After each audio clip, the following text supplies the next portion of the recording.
Selamat datang kembali. Oke, hari ini kita siap bongkar materi kiriman Anda ya. Spesifiknya kita fokus ke bab 10, nyeri, pegel, dan darah vampir. Sering banget kan kita mikir, nyeri sendi, pegel-pegel, ya wajar lah ya kalau udah umur, bagian dari jadi tua. Tapi, apa sih yang sebenarnya terjadi di balik itu semua? Nah, sumber ini ngajak kita ngelihat lebih dalam, bukan cuma soal aus karena dipakai gitu aja. Ternyata ada peradangan yang ngumpat, ada sel-sel zombie yang numpuk, bahkan ada eksperimen yang, wah kedengarannya gila ya, tukar darah antara yang tua sama yang muda. Oke, jadi misi kita kali ini, coba deh kita urai benang merah antara sel-sel yang menua ini, terus mesin regenerasi tubuh kita yang mulai melambat, sama faktor-faktor mengejutkan di darah kita. Ternyata itu semua ikut andil dalam proses penuaan kita. Yuk, kita mulai bedah bareng-bareng. Nah, bab ini kan dibuka sama cerita pribadi penulisnya ya, soal nyeri lutut sama bahu. Katanya karena osteoartritis. Pasti banyak nih di antara kita yang denger ini langsung, nah, ini gua banget nih, gitu. Kerasa banget lah ya seiring nambahnya umur. Menipis, aus gitulah, terus meradang. Tapi ya di situ aja, lokal. Tapi yang di-highlight di sumber ini, dan ini penting banget menurut saya, adalah adanya peradangan lain. Peradangan levelnya rendah sebenarnya, tapi sifatnya kronis dan nyebar di seluruh tubuh. Ini terjadi seiring kita menua. Ada istilah kerennya inflammaging. Jadi ini bukan cuma soal, sendi linu, tapi ini kondisi yang ngaruh kesehatan kita secara umum loh, bikin kita lebih rentan kena penyakit lain juga. Terus kalau ditanya biang kerok utamanya apa? Nah, salah satunya ini dia, penumpukan sel senescent. Ini sel-sel yang udah pensiun lah kasarnya, udah berhenti membelah diri. Biasanya sih karena ada kerusakan atau stres di sel itu. Awalnya fungsinya bagus kok, semacam rem darurat gitu, biar sel yang rusak nggak malah jadi kanker. Oh, jadi ini sel zombie yang sering disebut-sebut itu ya? Maksudnya dia udah nggak kerja normal, tapi kok yang nggak mati juga, malah bikin masalah di sekitarnya. Persis, itu dia analogi yang pas. Di awal kehidupan kita, atau misalnya pas lagi ada luka terus sembuh, nah sel ini muncul sebentar. Habis itu diberesin sama sistem imun kita. Tapi masalahnya, makin kita tua, makin banyak yang numpuk dan nggak keurus. Nggak diberesin gitu. Dan mereka ini nggak diem aja, nggak cuma numpang hidup, mereka itu aktif. Teriak-teriak lah ibaratnya. Ngeluarin molekul-molekul pemicu radang, namanya SASP. Nah, teriakan ini yang ngerusak jaringan tetangganya. Bisa ganggu sel sehat di sekitarnya. Bikin sistem imun kita juga kerjanya jadi agak kacau. Jadi benar, kayak pedang bermata dua. Pas muda dia ngelindungin kita dari kanker, pas udah tua, malah ikut andil bikin penyakit-penyakit degeneratif khas penuaan. Menarik. Terus bagian mana nih dari si sel zombie ini yang bikin para peneliti paling penasaran? Nah, ini dia bagian serunya. Ada penelitian, ini keren banget sih, pakai tikus yang genetikanya udah diutak-atik. Jadi mereka bisa bikin semacam saklar gitu. Sel-sel senescent di tikus ini bisa dideteksi, dan yang penting bisa dihilangkan secara selektif. Dikasih obat tertentu, sel zombinya mati, tapi sel sehatnya nggak apa-apa. Hasilnya, wah itu luar biasa. Proses penuaan di tikus-tikus itu kelihatan banget melambatnya. Munculnya penyakit-penyakit ketuaan kayak katarak atau ototnya jadi lemah, itu jadi lebih lama munculnya. Tertunda gitu. Dan yang lebih gila lagi, umur rata-rata tikus itu nambah sampai 25%. Ini gede banget loh angkanya untuk intervensi penuaan. Wow, 25%. Itu signifikan banget ya. Pasti langsung pada mikir, wah ini bisa nggak ya buat manusia itu kan. Langsung deh pada lomba cari obatnya. Tepat sekali. Langsung heboh lah itu pencarian obat yang namanya senolytics. Seno dari senescent, lytics artinya menghancurkan. Jadi obat penghancur sel senescent. Targetnya spesifik, bunuh si sel zombie ini, tapi sel sehat di sekitarnya aman. Nah, sumber Anda ini nyebutin satu studi awal yang cukup menjanjikan. Pakai koktail obat. Kombinasi antara dasatinib, itu obat kanker sebenarnya, sama quercetin, itu zat alami banyak di buah dan sayur. Dikasih ke tikus yang udah tua. Ternyata fungsi fisiknya jadi membaik loh. Umurnya juga jadi lebih panjang sedikit, padahal pengobatannya baru dimulai pas tikusnya udah tua. Nah, gara-gara hasil kayak gini, sekarang banyak banget perusahaan bioteknologi, farmasi, lagi ngebut banget ngembangin dan nguji berbagai macam kandidat senolytics ini di manusia untuk macam-macam kondisi terkait penuaan. Harapannya sih gede banget. Oke. Jadi satu pilar penuaan itu peradangan kronis gara-gara sel zombie numpuk. Udah mulai ada harapan dari Senolytics. Nah, selain itu, ada lagi nih faktor kunci penuaan yang dibahas di bab ini.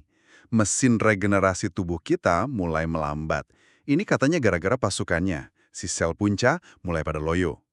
Kan sering banget kita dengar mitos itu ya, katanya tubuh kita tuh ganti total setiap 7 tahun sekali. Bener nggak sih itu?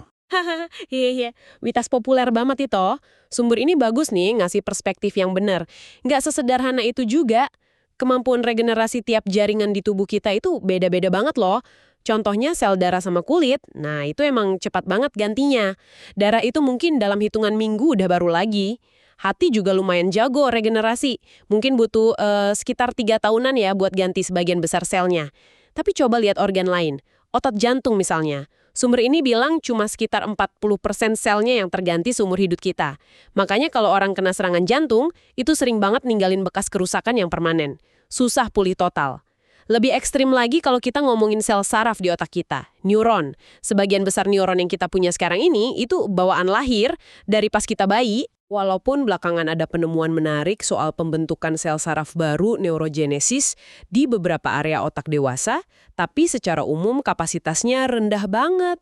Makanya kalau ada kerusakan otak karena stroke atau penyakit neurodegeneratif kayak Alzheimer, dampaknya bisa dahsyat banget kan, dan susah sekali untuk pulih. Kenapa? Ya karena sel-selnya itu nggak bisa gampang diganti baru. Dan yang jadi dalang di balik semua proses regenerasi ini ya si sel punca itu tadi, si mandor sekaligus pekerjanya. Betul, sel punca ini ibaratnya sumber kehidupan buat jaringan kita. Mereka yang bertanggung jawab buat merawat dan memperbaiki jaringan sepanjang hidup kita. Mereka punya 2 tugas utama yang harus seimbang. Pertama, bikin lebih banyak sel punca kayak dirinya sendiri. Jadi dia nggak habis. Istilahnya memperbanyak diri atau self-renewal. Kedua, dia bisa berubah jadi sel spesifik yang lagi dibutuhkan sama jaringan itu. Misalnya jadi sel kulit baru, sel darah merah, sel otot, dan lain-lain. Itu namanya berdiferensiasi. Nah, keseimbangan antara 2 tugas ini, antara tetap jadi sel punca atau berubah jadi sel lain, itu krusial banget buat kesehatan jaringan. Terus apa yang salah sama sel punca kita pas kita mulai menua? Kok jadi loyo tadi bilangnya? Kenapa keseimbangannya goyang? Nah, itu dia pertanyaannya. Jadi, seiring waktu, keseimbangan tadi mulai terganggu. Banyak faktor sih. Sinyal-sinyal di lingkungan mikrosel punca itu, yang biasanya manggil atau ngasih instruksi ke sel punca buat kerja, kekuatannya mulai menurun. Sel puncanya sendiri juga ikut menua. DNA di dalamnya mulai numpuk kerusakan-kerusakan kecil, terus penanda di atas DNA-nya yang ngatur gen mana yang aktif, mana yang enggak, itu namanya epigenetik, itu juga berubah seiring usia. Akibatnya apa? Ya kemampuan mereka buat memperbaiki jaringan jadi turun drastis. Jadi kalau ada kerusakan, proses perbaikannya lebih lambat, kurang efektif, otot jadi lebih gampang lemah, kulit jadi keriput, fungsi jaringan lainnya juga ikut merosot. Ini yang secara umum disebut stem cell exhaustion atau kelelahan sel punca. Terus ada lagi nih satu masalah spesifik yang menarik, terutama di sel punca darah kita. Namanya clonal hematopoiesis. Gampangnya gini deh. Seiring waktu, sel punca darah kita kan terus membelah diri ya buat bikin sel darah baru. Nah, kadang pas membelah itu ada kesalahan kecil, mutasi di DNA-nya. Kebanyakan mutasi sih nggak ngaruh apa-apa. Tapi kadang ada mutasi beruntung yang bikin sel punca itu jadi lebih bandel atau lebih jago tumbuh dibanding sel punca normal lainnya. Kayak ada satu jenis rumput liar di taman gitu, dia tumbuhnya lebih cepat dan akhirnya ngalahin tanaman lain di sekitarnya. Akibatnya apa? Kolam sel punca darah kita jadi kurang beragam, didominasi sama beberapa klon aja yang berasal dari sel punca yang punya mutasi beruntung tadi. Nah, masalahnya, klon-klon dominan ini kadang kerjanya kurang oke dalam bikin sel darah yang sehat dan berfungsi normal. Dan di beberapa kasus, mutasi ini bisa jadi langkah awal menuju kanker darah, kayak leukemia misalnya. Jadi ini area penelitian yang lagi panas juga sekarang. Waduh, serem juga ya kalau gitu. Jadi udah sel puncanya makin loyo, ada resiko muncul klon-klon bermasalah pula. Nah, kalau kondisinya udah menurun gitu, bisa nggak sih kita putar balik waktu? Dikit aja gitu. Sumber ini kan nyebut lagi soal faktor Yamanaka nih, yang katanya bisa ngeriset sel dewasa jadi kayak sel embrio lagi, jadi sel punca pluripoten. itu bisa dipakai nggak buat ngeremajain sel punca kita yang udah tua? Bagian yang bikin heboh banget di dunia anti penuaan sekarang. Potensi buat ngeremajain sel atau bahkan jaringan langsung di dalam tubuh, bukan cuma di cawan Petri di lab. Eksperimen yang pakai pendekatan pemrograman ulang parsial atau transient reprogramming ini hasilnya bener-bener bikin melongo. Walaupun harus hati-hati ya, ini masih tahap awal banget. Ada contoh bagus dari labnya Juan Carlos Ispisua Belmonte di Salk Institute. Mereka coba kasih paparan faktor Yamanaka, tapi cuma sebentar. Nggak terus-terusan.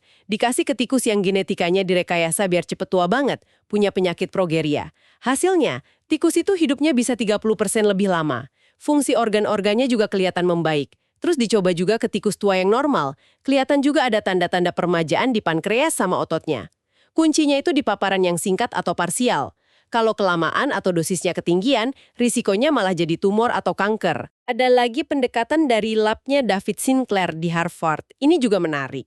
Dia cuma pakai 3 dari 4 faktor Yamanaka. Sengaja membuang satu faktor, yaitu C-Myc, yang paling sering dikaitin sama resiko kanker. Dengan 3 faktor itu aja, mereka bisa nunjukin kalau mereka bisa nyembuhin atau meregenerasi saraf mata tikus yang rusak karena glaukoma. Sampai bikin penglihatan tikus yang udah setengah baya jadi sebagus tikus muda lagi. Plus, mereka juga nunjukin kalau penanda penuaan di level DNA, tanda epigenetik itu juga bisa mundur jadi lebih mudah. Dan yang penting banget, tikus-tikus ini aman dari tumor selama masa pengamatan mereka, hampir 1,5 tahun. Gila, ini beneran kayak di film fiksi ilmiah ya. Kalau beneran bisa mundurin jam biologis sel kayak gitu, wah, nggak heran ya kalau investor langsung pada ngelirik banget. Naruh duit gede di sini pasti. Banget, gede banget. Investasinya itu udah triliunan rupiah ngalir ke riset pemrograman ulang ini. Sumber Anda kan nyebut Altos Labs tuh. Itu perusahaan baru yang modalnya gila-gilaan. Sampai bisa ngerekrut ilmuwan-ilmuwan top dunia di bidang penuaan. Termasuk Shinya Yamanaka sendiri, penemu faktornya itu, jadi penasihat ilmiahnya. Daya tariknya jelas banget kan? Ini bukan cuma soal ngelambatin penuaan lagi, tapi nawarin harapan buat membalikan prosesnya di level sel. Ini beda banget paradigmanya. Tentu, kita harus realistis ya, jalannya ini masih panjang banget. Masih banyak pertanyaan soal keamanan jangka panjangnya, terutama resiko kanker itu tadi, sama keampuhannya nanti di manusia gimana. Itu semua masih harus dibuktiin lewat uji klinis yang ketat, yang butuh waktu bertahun-tahun. Jadi, ya sabar dulu, jangan terlalu euforia. Oke, tahan dulu euforianya. Setuju. Nah, sekarang kita pindah ke bagian yang judulnya paling bikin penasaran. Dan mungkin paling kedengeran horor nih dari bab ini. Darah vampir. Maksudnya apa sih ini? Beneran ada hubungannya sama vampir? Iya, istilahnya emang sengaja dibikin dramatis biar menarik perhatian. Ini sebenarnya merujuk ke jenis eksperimen yang udah cukup tua, namanya parabiosis. Gampangnya gini, para peneliti itu nyambungin sistem sirkulasi darah 2 hewan. Biasanya si tikus ya, satu tikus tua, satu lagi tikus muda. Disambungin lewat pemedahan kecil, jadi darah mereka bisa kecampur dan beredar bareng di kedua tubuh itu. Sumber anak kan nyebut tuh, eksperimen awal banget tahun 1950-an sama peneliti namanya Clive McKay. Dia nemuin kalau tikus tua yang disambung ke tikus muda itu tulangnya jadi lebih padat. Hidupnya juga sedikit lebih lama dibanding tikus tua kontrol. Tapi habis itu penelitian model gini sempat redup, agak dilupain, terus booming lagi di awal tahun 2000-an, terutama gara-gara kerjaan hebat dari Irina dan Michael Conboy. Waktu itu di labnya Thomas Rando di Stanford. Mereka nunjukin hasil yang lebih jelas. Setelah disambung beberapa minggu, darah dari tikus muda itu bisa bikin sel otot dan sel hati di tikus tua jadi lebih sehat, kayak lebih mudah gitu. Luka di kulit tikus tua juga jadi lebih cepat sembuh. Bulunya bahkan jadi kelihatan lebih bagus. Dan sebaliknya juga terjadi, tikus muda yang disambung ke tikus tua, malah nunjukin penurunan fungsi. Ototnya jadi kurang bagus regenerasinya, otaknya juga kayak ketularan tua gitu. Ada lagi penelitian lain yang juga dari Stanford oleh Tony Weisskore. Dia nunjukin kalau tikus tua yang cuma disuntik plasma darah jadi bagian cair darah tanpa selnya dari tikus muda, itu kemampuan belajar dan memorinya jadi lebih baik. Nah, dari hasil-hasil kayak gitu, ilmuwan langsung pada mikir, oke, berarti ada sesuatu di dalam darah ini yang punya efek. Ada faktor peremajaan di darah muda dan ada faktor penuaan di darah tua. Mulailah perburuan buat ngidentifikasi zat-zat spesifik itu apa aja. Ada beberapa kandidat yang muncul. Di darah muda ada yang namanya GDF11. Disebut-sebut bisa bikin jantung dan otot tikus tua membaik, walau belakangan status GDF11 ini jadi agak diperdebatkan lagi sih. Ada juga protein dari plasma tali pusat manusia yang katanya bisa ngeremajain otak tikus tua. Sebaliknya, di darah tua ada zat-zat yang numpuk yang kayaknya punya efek buruk. Contohnya disebut VCM1. Katanya ini bisa ganggu fungsi otak tikus muda, bahkan bisa bikin sel di tikus muda jadi senescent. Menariknya lagi nih, kalau sel senescent di tikus tua itu dihilangkan dulu pakai cara tadi, nah beberapa efek buruk dari darah tua ke tikus muda itu bisa berkurang. Jadi ini kayak nyambung lagi ya antara darah tua, sel senescent, dan peradangan tadi, semuanya terkait. Wah, kompleks banget ya interaksinya. Tapi penemuan kayak gini, yang kesannya wah banget, malah jadi ladang bisnis yang kontroversial ya. Dipakai buat jualan ke orang-orang, padahal buktinya di manusia belum ada. Atau belum kuat. Nah, itu dia sisi gelapnya. Contoh klasik gimana sains dasar yang menarik bisa dibajak terlalu cepat buat kepentingan komersil tanpa landasan bukti klinis yang cukup. Sumber Anda kan nyebut perusahaan namanya Ambrosia tuh. Sempet heboh banget itu. Mereka nawarin jasa transfusi plasma darah dari donor muda, katanya usia 16-25 tahun, ke orang-orang yang lebih tua. Harganya selangit, sekitar $8.000 AS per liter plasma. Padahal waktu itu belum ada satupun uji klinis yang layak di manusia yang membuktikan kalau itu beneran bermanfaat dan aman untuk anti penuaan. FDA, Badan POM-nya Amerika, sampai turun tangan ngeluarin peringatan keras. Kata mereka, nggak ada bukti ilmiah soal manfaatnya. Malah ada potensi resiko infeksi, reaksi alergi, atau masalah sirkulasi dari transfusi itu. Tapi CEO Ambrosia, namanya Jesse Karmazin kalau nggak salah, waktu itu ngelesnya bilang, ya pasien kan pengen coba, uji klinis itu kelamaan dan mahal biayanya. Ya jelas argumen kayak gitu ditolak mentah-mentah sama komunitas ilmiah yang serius. Praktek kayak gitu dianggap prematur, nggak etis, dan berpotensi membahayakan orang. Ada juga contoh lain kan, si CEO teknologi Brian Johnson yang sempat viral coba tukar plasma sama anaknya yang masih remaja. Ujung-ujungnya dia ngaku juga nggak ngerasain manfaat signifikan dari situ. Jadi gitu ya. Emang harus hati-hati banget sama klaim-klaim bombastis soal anti penuaan. Jadi, setelah kita ngomongin semua kehebohan soal darah vampir ini, intinya buat kita apa dong? Ada nggak sih pelajaran yang bisa kita ambil dari sini yang lebih membumi? Nah, ini bagian yang menurut saya paling menarik dan justru paling relevan buat kita semua. Dan lucunya, ini nyambungnya malah ke sesuatu yang udah kita kenal baik banget. Sesuatu yang jauh lebih gampang, murah, dan aman buat dilakuin. Olahraga. Iya, olahraga. Ternyata penelitian-penelitian lebih baru nunjukin kalau beberapa zat, beberapa molekul atau faktor yang dilepas secara alami ke dalam aliran darah kita pas kita berolahraga itu punya efek peremajaan ke otak yang mirip banget sama efek dari faktor-faktor yang ada di darah muda tadi. Misalnya bisa ngebantu pembentukan sel saraf baru di hipokampus, area otak buat memori, bisa ningkatin fungsi kognitif, dan olahraga juga udah lama kebukti bisa perbaiki fungsi sel punca otot yang menurun karena usia. Sumber Anda ini bahkan nyebut ada satu studi keren yang coba bandingin langsung efek olahraga sama efek parabiosis, sambung darah tadi, pakai jam penuaan epigenetik di otak tikus. Hasilnya, ternyata dua-duanya sama-sama bisa ngerangsang jalur permajaan di otak. Malah di studi itu, olahraga kelihatannya sedikit lebih efektif dibanding disuntik darah muda. Jadi ini kayak pengingat yang kuat banget ya. Kalau tubuh kita itu sebenarnya udah punya mekanisme permajaan alami yang bisa kita picu sendiri lewat gaya hidup sehat. Nggak perlu nunggu transfusi darah vampir segala. Wah, ini insight yang bagus banget. Jadi, kesimpulan dari kita bedah materi Anda hari ini nih ya, proses menua itu ternyata jauh lebih rumit dari sekedar kalender nambah umur. Ada perang internal di tubuh kita, ada peradangan kronis level rendah yang dipicu sama sel-sel zombie yang numpuk itu. Terus di sisi lain, pabrik perbaikan alias mesin regenerasi kita, si sel punca itu, juga mulai kelelahan, kerjanya menurun, bahkan bisa berubah jadi bermasalah. Betul. Dan kita juga udah lihat ada beberapa pendekatan yang lagi dikejar sama para ilmuwan buat ngatasin ini. Mulai dari coba ngebersihin sel-sel zombie tua itu pakai obat senolytics.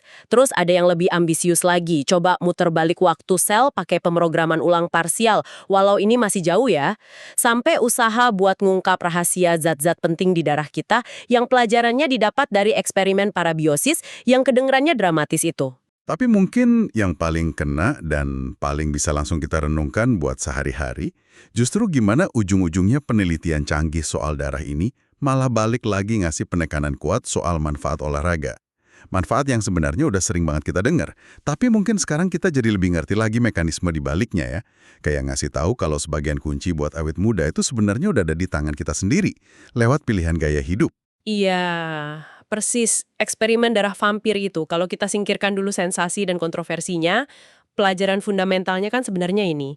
Kesehatan sel kita itu sangat-sangat terhubung sama lingkungan sistemik di seluruh tubuh kita, terutama lewat sinyal-sinyal kimia yang beredar di darah. Jadi penuaan itu bukan cuma urusan di dalam sel masing-masing secara terpisah, tapi juga soal komunikasi antar jaringan dan organ yang berubah seiring waktu. Semuanya tuh saling ngaruh. Nah, ini jadi bahan renungan menarik nih buat Anda yang dengerin. Walaupun ide transfusi darah muda itu mungkin masih lebih banyak sensasinya daripada substansinya untuk sekarang, tapi penemuan-penemuan di baliknya ini bikin kita makin paham soal pentingnya sinyal-sinyal internal di tubuh kita. Coba pikirkan deh, gimana kalau kunci permajaan sejati itu bukan cuma sekedar nambahin faktor muda dari luar, entah itu lewat darah atau obat, tapi juga yang mungkin sama pentingnya adalah nemuin cara buat secara aktif membersihkan atau menetralisir sinyal-sinyal tua yang sifatnya merugikan, yang terlanjur numpuk di sistem kita seiring berjalannya waktu. Sesuatu untuk kita pikirkan lebih lanjut ya. Sampai jumpa di pembahasan kita berikutnya.